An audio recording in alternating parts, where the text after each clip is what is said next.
tell us who you are and talk about your dog life journey. Okay, so my name is Brian Murphy and I'm from Dublin, Ireland. And I guess, I always had a fascination with dogs, and I'd hear my mum's stories of her dad. He always had gun dogs and German Shepherds and even an elkhound at one point. And, these stories kind of were fascinating. And I always had a kind of good respect for dogs. I was kind of scared of them as well as a little kid, right? My uncle would have a big German Shepherd. I was kind of terrified of it, to be honest. But always interested in them. And then, one time we just found a little Jack Russell dog. She was abandoned, I guess. She was about 10 months old on the street. We convinced my dad to take her in, and that was it. And what a good dog that was. She lived till about 16, and when I was a young kid, took her everywhere with me. We go, the parks and the beach and everything. And she was a real proper working dog. She'd go to, she found a hole, she'd go down it. She would kill anything that moved, kind of thing, right? Mice and rats and even a cat here and there, right? And birds. She can pluck the bird right out of the sky, right? It was those little swallows. Wow. Fly pretty low to the ground. She managed to snatch one off. And she'd go down the holes, and actually the holes there, I didn't know at the time, I was just a kid, were actually badger holes. She'd be down there for 45 minutes, and you could hear her kind of barking down there. It was only years later I met a guy who, told me, they're badger holes, and she's down there trying to pull the badgers out. They're trying to get them to come out, right? But she was a smart little dog, never got injured or anything like that, thank God. She was smart enough to stay, to annoy what was down there, but to stay away from any danger, right? Right. And through her, then you'd meet all these other people and dogs, right? More working terrier people and Staffordshire Bull Terrier people. And then, a little bit older then, I had experience training dogs, so people would notice that I had a good way with dogs. I trained, there was two pit bull terrier dogs that I trained. They were fantastic, real type of pit bulls. Actually, one was a rescued previous pit dog himself. And I did some good work with them, and I really fell in love with that breed at that time. Still admire them, but I've never had one since I trained those dogs. And that led into somebody asked me to train a Rottweiler, and he was a fantastic dog. Trained him up pretty nice, and they actually sold him to security which was sad for me, but I guess they couldn't keep him anymore, and it was a good place for him to go. So I was close to kind of getting into Rottweilers that way. Never kind of happened. And then I trained a few other breeds, right? A few Shepherds and stuff like that. Now again, I'm only very young at this age. I'm just a young teen, like 12, 13 years old. And turned out, so boxers kind of just came into me. My dad's friend, he had a stroke and he couldn't use his left arm or leg at one point. And my dad said, I have a son who's into dogs. He'll walk your dog for you. So I went up.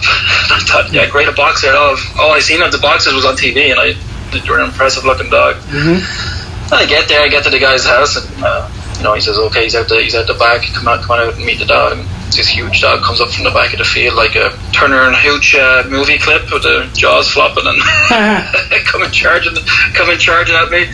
I thought, whoa, what a dog, what a specimen. And that was Artie, his name was. And so I started walking him. I took over basically caring for that dog for the rest of his life. So the dog was about 4 years old. I started looking after him. And then I couldn't wait to get my own one. And it was like, well, my parents, if you can manage to get the money up to pay for your own one, you can have one. So I did. And I got my first boxer maybe about a year and a half after that. Wow. And from there on, that was it. I was stuck into the boxer world. So yeah, that's my story with that. Then I kind of, with the boxers, got straight into the show world things. But also reading all the history, I was big into the working side. But there was no clubs or anything like that to go to, right? I didn't even know what Schutzhund was, just was training obedience. And then doing the show stuff on the side, right? And it was good. And then I had some bad luck with my own stuff. My first, that young dog, he actually was hit by a car in an accident, and he was killed. And then I got a female, And she was great, and I got another male down straight away after that. And I had bad luck with the breed. She ended up having a kidney disease after she had her first litter, and she died pretty young, 4-year-old dog. She was a very well trained up dog. And then the more I seen in the magazines and stuff like that, there was somebody wrote about these European dogs doing shuts on, so I started looking up the details and the regulations and all that, and I trained by myself in the field and trained up my own dogs as best I could, right? Which you realise when you get to an actual club that it wasn't as good as you thought, right? Right. But at the time I did what I could. So yeah, that's kind of my journey. I did a bit of was showing, and now I'm right into the working aspect of it. I don't show anymore. Moved to Canada 6 years ago. I brought over a female shortly after I came here, a European bred dog, to my friends back in Ireland, and took a while to find a good Shetland club. I did find some that I didn't agree with their methods of training, so I didn't go back to, and then I found a pretty good club, and I really got on with the same understanding and methods that I agree with. So we went from there, and she ended up being the first titled boxer in Canada, which was a surprise to me, kind of. But then also not really a surprise, because the American dogs never really worked, right? They never really got into it. They kind of went into the show world only. And now where I'm at now is I bred that female, and I have a young dog. He's just turned a year old, and he's a top working prospect. So I have high ambitions for that dog. Awesome. And that's really where we're at right now, and training him up. Yeah. Can you? So that's kind of my brief history in dogs. Yeah. Well, I should say also, in between that, that's just my dogs that I've owned and stuff. Also, I've had, thankful for friends that have had other breeds and allowed me to get some experience with other breeds without actually owning the dogs at my own place, right? So we had the likes of, Sealyham Terriers, which was an interesting one. They were actually a pretty nice dog. Staffordshire Bull Terriers, they were really nice, and I was actually involved in them pretty heavily. Got to know all the pedigrees and the dogs, and I had, he would ask me for breeding advice and what dog to use and all that stuff, and that was pretty good. Select the puppies and all that. So I had good experience with the staff, so that was enjoyable. And then French Bulldogs even as well for a short time. And Kerry Blues at one point. Oh, really? So I had kind of experience with a few different, mainly terriers and bulldogs kind of stuff. Right. So when the experience with the kind of pit bull dogs and the Staffordshire Bulls, I thought they were fantastic dogs, agile and athletic and stuff, but a little on the small side for me. I wanted a kind of bigger dog, and then the opposite was then with the Rottweiler. I thought he was maybe a little bit too big and heavy, right? So I kind of wanted something in between, and the boxer, was just perfect for me at that time. He was, he was an active, very, very active kid, especially as a teenager, very, very active. So I wanted a dog that could be out with me for hours, right? Right. I'd not get tired, and also a dog that's not going to get into too much trouble. Like a lot of the staffy type dogs were, looking for trouble kind of stuff, right? Or if a stray dog, we did have a lot of stray dogs as well. You have to think, right? Yeah. You didn't want your dog getting in fights all the time. So boxer was a little bit better. Not always. Now, there were no saint either. I had a few that were, might easily get into a tangle. Right. But yeah, for me, but the power of the boxer with the the agility that they brought was fantastic. I was just in awe with them, right? I loved the look, the presence of them was fantastic. Yeah. That was just the dog for me. Yeah. Once I got to train that dog, Artie, that really did it for me. His personality, the temperament of that dog was super. Right. So he kind of I owe it all to my dad's friend, but. Yeah, so that's it really, yeah. So their athleticism, their luck, their trainability, their temperament, like they're not like other working dogs like the shepherds and stuff like that. They're not as as sharp as those breeds. Right. So you can take them right off protection phase, and my son can be sitting right next to them, right? Right. You can go play with him for a bit. All right. And then the same as the house, they're a great guard dog, but they don't alert unnecessarily, right? They're not like barking at everything. It's only when something seems like really kind of strange to them. Right. Our guard instinct kind of kick in, and yeah, I just prefer a dog that they're easier to live with, right? Yeah. Then a dog going off the handle. You can have people over. You can have like my son rough houses with them all the time. You know that's going to happen with them. Just they kind of combine all the. I think that side comes from the kind of bulldog history, right? Yeah, definitely. That kind of tolerance. Yeah. Then when you need them to kick into gear, they have it. Yeah, sure. So there's actually 3 types in the world. You can kind of break them into 3 different types. Okay. So you'd have the English type boxer, and then you'd have the American, and then you'd have kind of the European, and then I guess now you could kind of split off or splinter off a working European type as well, right? Right. Although they are very connected with the show dogs as well, right? There's no split working line, right? There's enough working dogs. So the English dog is, for me, is a nice looking dog. They've gone they're kind of in the middle between the European and the American type, and mainly because they've used a lot of those dogs. They've imported a lot of European dogs and American dogs, especially back in the past, in the beginning. So they'd have different influences, right? They kind of blended them well. The main thing for me, and I've had English dogs as well, is they're not working dogs at all. They're very, very soft dogs. They're really dulled down. The point where you could, somebody could probably just jump your wall and pet the dog on the head, right? And they're gone very soft. They're very soft. They've kind of lost a bit of type. Their heads are normally a little wet, like with wrinkles, and the muzzles are very, very overly padded. There's not really the bone underneath. It's more padding. And just a very soft character dog, right? They're not a working dog really. The American dog, again, wasn't worked since they were brought to the country, right? They were kind of, the focus was on show dogs. The thing I like about them is they still kept the tight jacket, the tight coat, and the muscle type, the taunt kind of muscle, right? Which is very important. The other side, though, is they've gone very elegant. So they've gone away from the strength of the dog, right? They've gone kind of very show type. I mean, some of the dogs are the width of a piece of paper, right? And again, that's kind of harsh as well, because a lot of the show dogs you see in the ring are all young dogs, right? They're not. I think they should wait till they're 3 years old, 4 years old to be shown them. A lot of them are very young and they're making champion at a young age, and they just don't look like an adult dog, right? They're very thin. The other thing about the American dogs is they're tall, right? They've gone very tall, a lot of air underneath them.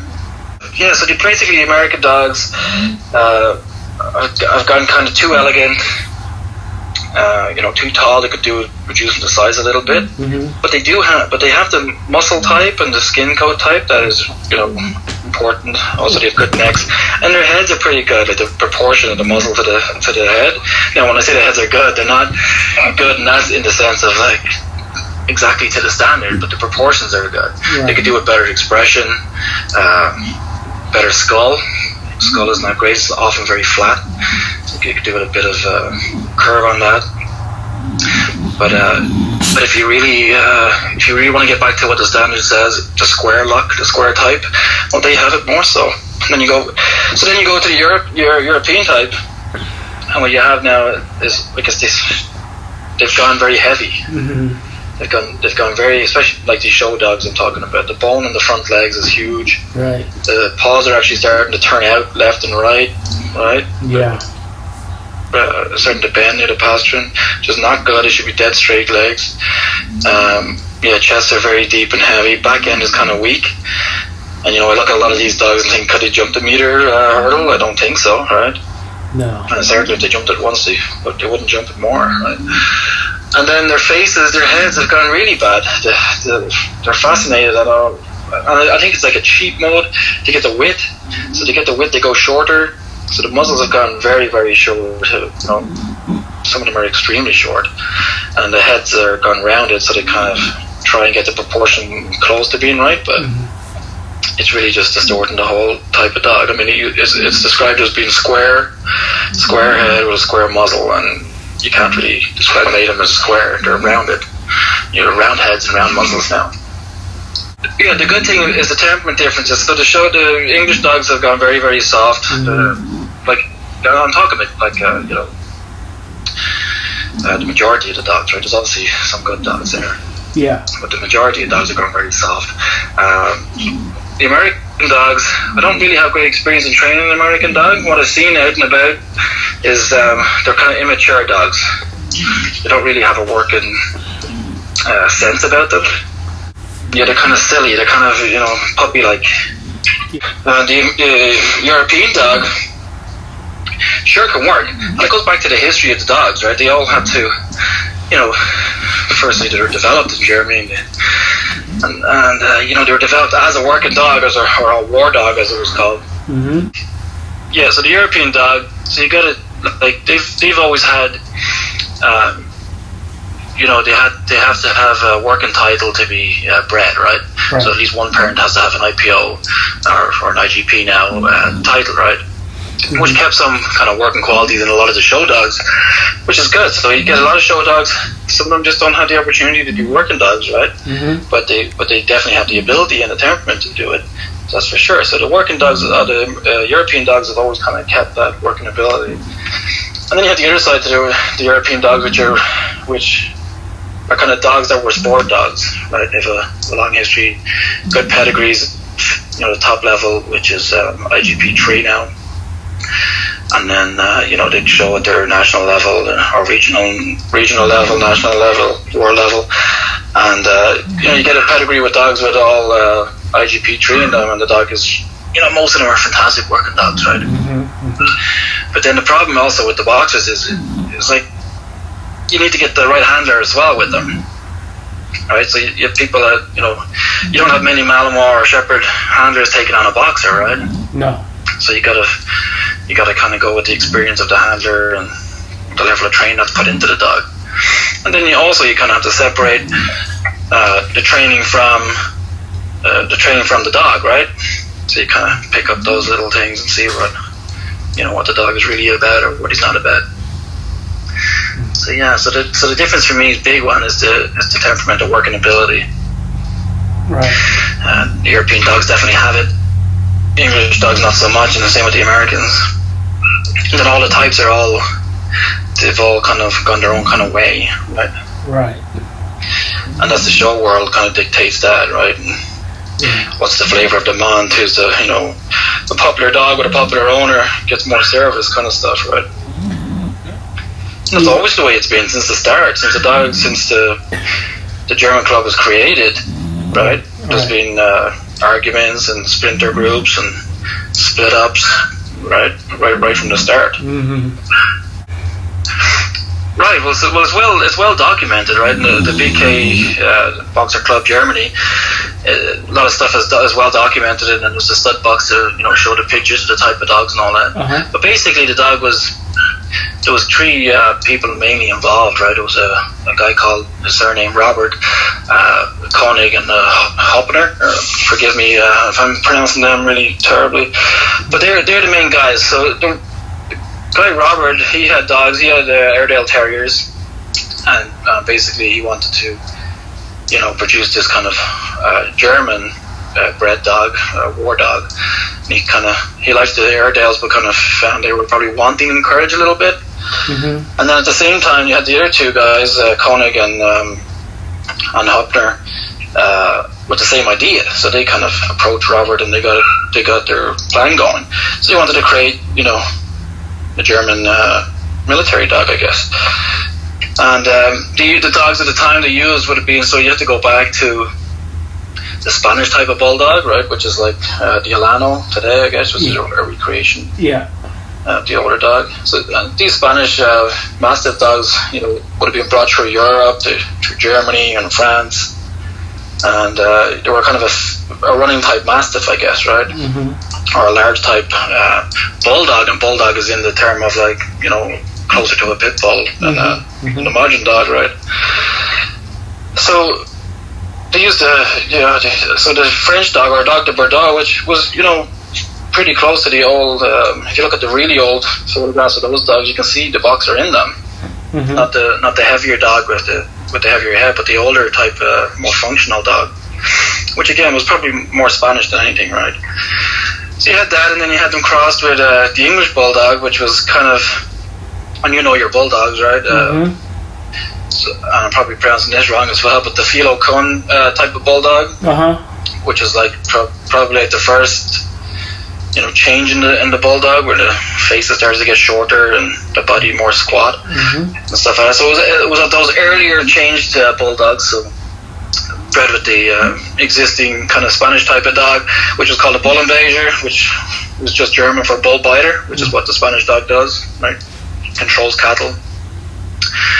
The boxer itself was never used. You hear all these stories they were bred for boar hunting and all this stuff. Well, they weren't really. Their ancestors were, and I'm sure some boxers have done it. Like, I know they have. I've seen some Australian purebred boxers and some purebred boxers in the States doing it, right?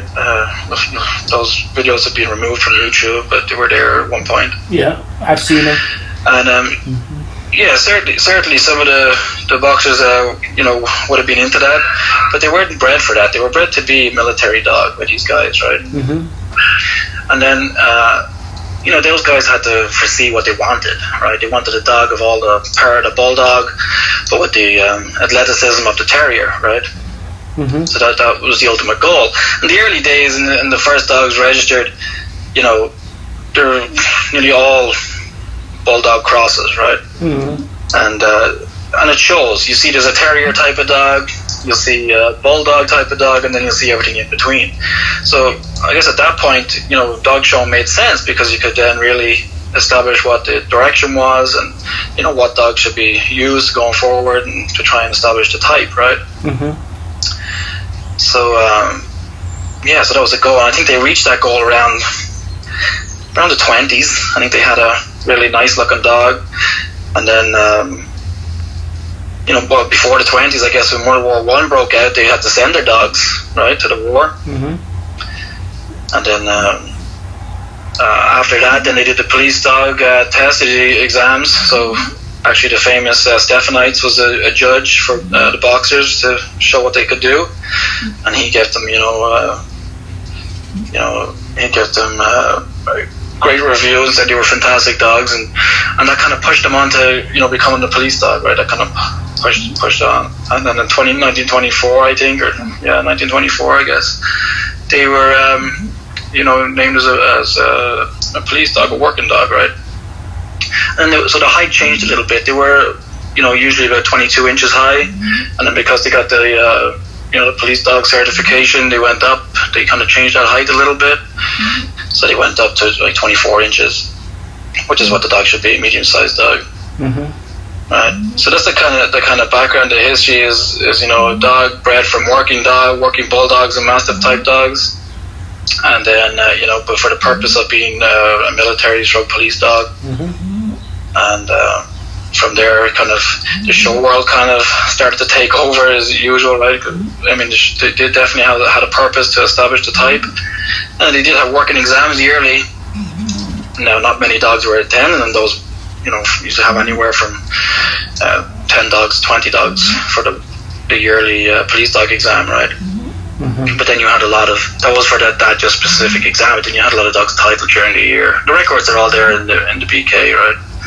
So the dog was definitely foremost to be a working dog, and it's written that way as well, right? He's not to look like because at that time before that, a lot of people would put the dog down and say, well, it's another type of bulldog. Well, another type of pur bulldog, they would say, right?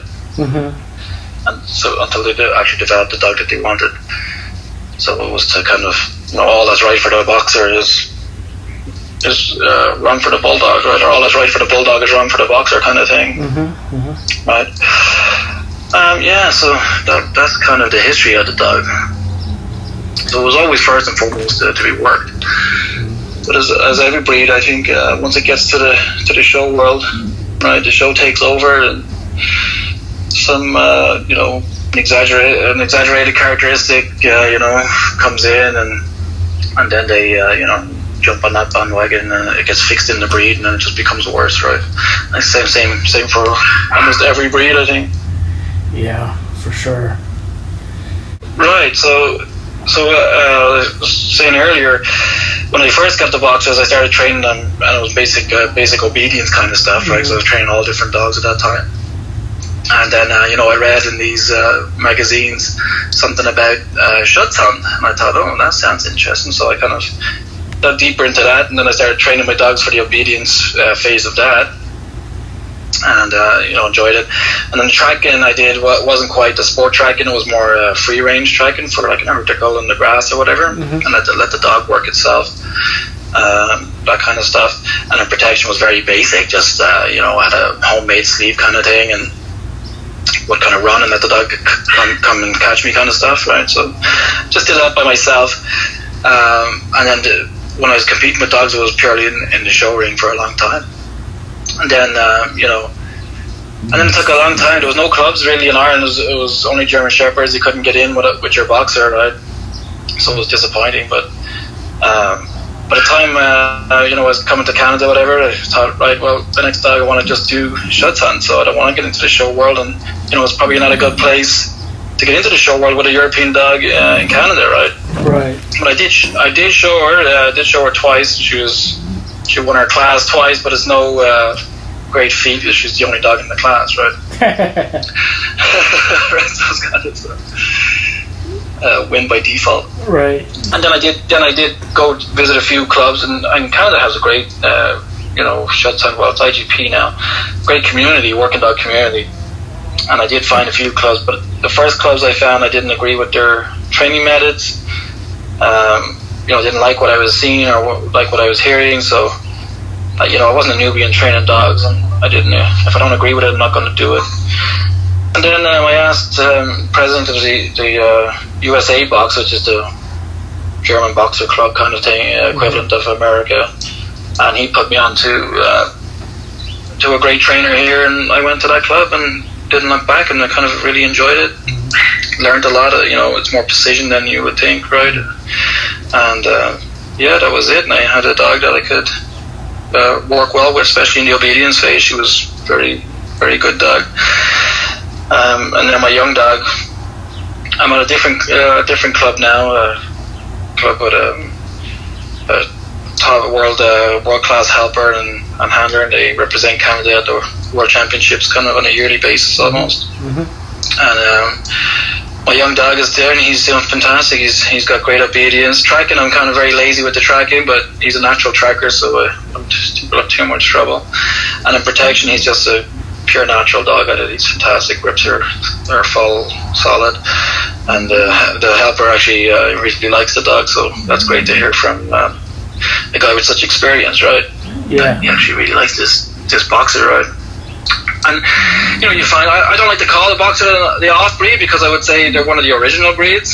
So whenever I hear the kind of alternate breed or off breed, I kind of disagree with that statement, right? They were one of the few at the start. The German Shepherd, the Rottweiler, the Doberman, Giant Schnauzer, Airedale, and Boxer, right? Yep. They were all the first kind of dog. But yeah, the sport's dominated by the German Shepherd and the Malinois. Well, mainly the Malinois now, I guess. Shepherd people don't want to hear that, but that's the fact. Yeah, so it's got the difference. I don't really like, I like those dogs for sure. Those breeds, I admire them. Their athleticism is like super. Their working ability is fantastic. But they're hard to live with dog, right? They're not for everybody. I definitely wouldn't recommend them to a first time owner. I wouldn't even recommend a real boxer to a first time owner either. I think they're too much energy, and they need to be trained or worked. Well, and I'm talking about a working dog, right? Certainly, you could take an English dog as a first time owner. They're very soft dogs. But yeah. So yeah, that's really the difference, I guess. I know you see some good dogs in the other breeds, some great Bouviers, some great Giant Schnauzers. I don't see any. I think I'm the only person in Canada working the boxer in the sport. Right? There is other people working in other avenues for sure, but I think my female was the first title in it, so I don't know anybody else. And I know nearly everybody in the boxer community, so I wish more would be out there and more people could see a boxer work. Yeah, no doubt. Yeah, like you see the other breeds, and you see some fantastic dogs in the other breeds, and they're few and far between as well, right? The sport is dominated by Malinois and German Shepherd. But you do see the odd, really good Roddy, really good dope Schnauzer. Don't see boxers coming to the club. So can you talk about like what qualities do you see in a pup that you think are going to be good qualities to maybe compete on the field? Right. So firstly you got to spend a lot of time with them. Mm-hmm. Right. So I like to for my own if my own dogs, or if I get close access to a litter, I go see them as much as I can. Mm-hmm. And I kind of just like to watch them. Mm-hmm. Without having to do any test training, just watch them, see how they play and interact with each other, right? See who's winning. Mm-hmm. You introduce an item or something like that, you see which puppy's going to win it. So for me, I had a small litter, 3 puppies, this last litter, and I'd introduce a pull tie or something like that. Mm-hmm. And I'd purposely give it to one of the pups and then leave it and see who has it. Well, within a few minutes, the pup I ended up keeping would have it. Right? Firstly he'd let the other one be running around with it, and then all of a sudden I noticed, well, he has it, and he's lying down with it, kind of thing. Okay, interested. And then I take it from him and I give it to another puppy, and he'd win it again, and he would always win. Now he was for a boxer puppy, he was pretty calm dog, like he wasn't as hyper as they usually are. Mm-hmm. But one thing I noticed about him also was when they were play fighting and getting into a bit of a scrap, he was never to start it, but he'd always finish it, right? So he'd be pushed to the point where, and then he'd really force home the message. He'd get the other dog away from him, but then he'd go after it again. Mm-hmm. And kind of showed this kind of, not dominating characteristic, but, a winning kind of quality, right? Right. Right, so then they get a little bit older, and then I start doing my little tests with them. So, I take one of them out into a different room that they've never been in, and I kind of do a few little tests, and I see how willing is the dog to pick up a foreign object, right, and bring it back to me. Okay, how willing is he to engage in a tug fight, and how much strength and fight does he have in it, right? What's he like to surprise loud noises and stuff? Does he react to it, and if he reacts negatively, does he recover quickly, right? Those kind of things. And the puppy I kept, the only bad thing he had was he wasn't willing to share his toy with me. Mm-hmm. That was the only thing I thought, okay, obedience might be a struggle, but it turns out it hasn't been a struggle at all. He's actually pretty compliant and pretty good obedience dog. So I would look for a puppy that's strong-willed, for sure, that likes to win, right? And doesn't get startled easily, can go into a new room with his tail up and happy disposition. Right. It's just hard. It's hard to really say it. I like to see the dogs. Right. I like to see them play with them, even just in play. Just watching them play between themselves, you can kind of see which dog, will be more suited. And then when you take them out separately to play with them one to one, you can kind of tell, the differences, right? Yeah. So it's hard to say, but definitely a dog that likes to win. For sure, for the sport, likes to bite, likes to fight. And the one thing about this puppy is he put everything into it. He would give him something to tug on, and he put his whole body into pulling backwards and really winning it. And the grips were genetically, full and calm, right? So, it's hard when you're picking sport dogs. It's hard. I like to see as much as I can of them, right? Right, and some of the breeders in those breeds and the Malinois, you can probably take, 9 out of the 10 of the puppies, and they could be top working dogs, right? Right. It's not the same when you're doing like the other breeds, right? You kind of really have to pick the best. I think a lot of them, ones I know certainly do breed, but not often. They breed every once in a while. Then you have big name breeders that, as I said, you could probably by purchasing a dog from them, it's going to be a good dog, right? Right. There is differences, and then there is some people that are top sports people that don't breed. They get their dogs from, dogs with good dogs behind them, right? Right. Good kennel, guy with a good reputation. They take that dog, and because they're excellent handlers and excellent dog people, they know what to do, right? They know how to work a dog and how to develop it. So some of these top guys, they do. So the answer, most I think do, and then some of them don't, right? And then you have people that also breed but don't work them. But they breed working dogs. Right. Whether they're old or they just didn't have the time to actually train dogs to that extent, right? But they use all the right genetic material to produce the dogs, right? So I know for a fact that some of them, the German Shepherds are like that in a way where the guy doesn't actually do much of the training aspect, but he definitely sells them to be top working dogs. Right, this is the thing where you kind of, if you're a good trainer with experience, or you've watched the sport long enough, you can see the dog from the training, right? So you can see some really well drilled dogs, but it's not a dog I would use, right? So he might score very well because he does everything correct, but when you really watch the dog, you see weaknesses and stuff like that. Then the opposite, you see a dog not so well trained, but he has it all, right? He's great in the protection phase. He's a natural tracking dog. Obedience is maybe lacking because of the handler's experience or quality of training, right? So you have to see one from the other kind of thing. Pedigree does make a big difference, I find. So the dog I have now is probably my best ever sport prospect, right? So even going back to my other dogs, I had some really top, hard dogs going back, but they always lacked something, and they were never bred purposely for working, right? They were show pet breeding, and we were kind of lucky to get a dog that had something about it. Where this dog, on his father's side, his father's a top class working dog. I seen the videos of him when I went down there. I worked him for a very small amount of time, but you can see enough in that time. And his breeding is all working dogs. His whole pedigree is top working dogs. And then the puppy just comes out and he's a natural to it, right? With his mom, and again you're kind of comparing a female and a male, which is not fair. But with the mom, she would do anything, but it was more for the willingness to make me happy kind of thing, right?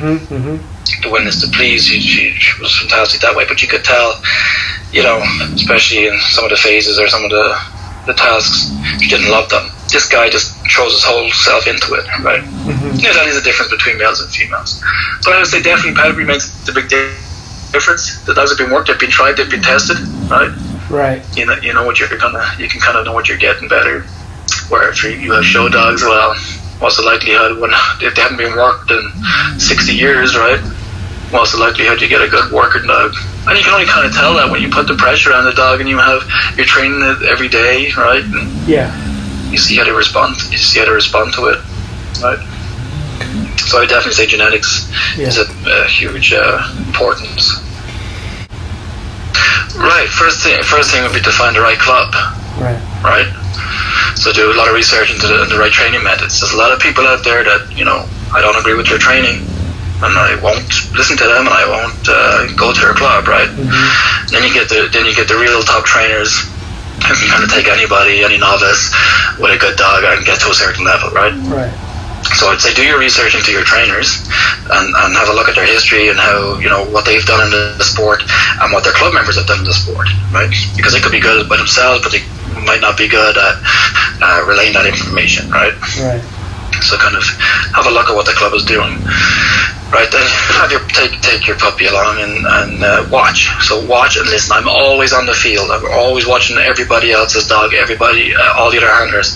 I'm watching and learning all the time. It's a constant learning process, the sport, right? You're always picking up something. People coming to do seminars, you're thinking, wow, that's a great idea. I never thought of that.